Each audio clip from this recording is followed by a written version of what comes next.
ಬಸನಗೌಡ ಪಾಟೀಲ ಯತ್ನಾಳ್ ಮತ್ತೊಮ್ಮೆ ರಾಜ್ಯ ಬಿಜೆಪಿ ಅಧ್ಯಕ್ಷ ವಿಜಯೇಂದ್ರ ವಿರುದ್ಧ ಹೊಸ ಬಾಂಬ್ ಸಿಡಿಸಿದ್ದಾರೆ. ವಿಧಾನ ಪರಿಷತ್ ಚುನಾವಣೆಯಲ್ಲಿ ಕಾಂಗ್ರೆಸ್ಗೆ ವಿಜಯೇಂದ್ರ ಮತ ಹಾಕಿಸಿದ್ದಾರೆ.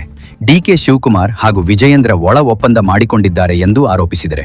News bureau, TV10 news. ಮನೆಗೆ ಹೋಗಿ ಹತ್ತಾರೆ, ನೀವು ಅಧ್ಯಕ್ಷ ಅಲ್ಲಿ ಓಟ್ ಹಾಕಿ ಬರ್ತಾರೆ, ಅಲ್ಲಿಂದ ವಿಪ್ ಬರ್ತಾರೆ. ಅಂದ್ರೆ ಭಾರಿ ವ್ಯವಸ್ಥಿತವಾಗಿ ಡಿ.ಕೆ. ಶಿವಕುಮಾರ್ಗೆ ಸಹಾಯ ಮಾಡಲಿಕ್ಕೆ ಈ ರಾಜ್ಯ ಅಧ್ಯಕ್ಷ ಅತ್ಯಂತ ನಾಚಿಕೆಗೇಡಿ ಕೆಲಸ ಈ ರಾಜ್ಯದಲ್ಲಿ ಮಾಡ್ಯಾರ. ಅವನೇ ಇಲ್ಕಂದ್ರೆ ನೀವು ಡಿ.ಕೆ. ಶಿವಕುಮಾರ್ ಹೇಳ್ದಂಗೆ ಹಾಕಲಿಲ್ಲ ಅಂದ್ರೆ ನಾನು ಎಲ್ಲ ಹಗರಣಗಳು ತೆಗಿತಾನ. ವೋಟಿಂಗ್ ಆದ ಮ್ಯಾಗ ವಿಪ್ ಇಶ್ಯೂ ಮಾಡ್ತಾರೆ. ರಾಜ್ಯ ಅಧ್ಯಕ್ಷ ವೋಟಿಂಗ್ ಆದ್ಮ್ಯಾಗ ಯಾರು ವಿಪ್ ಇಶ್ಯೂ ಮಾಡ್ತಾರೆ?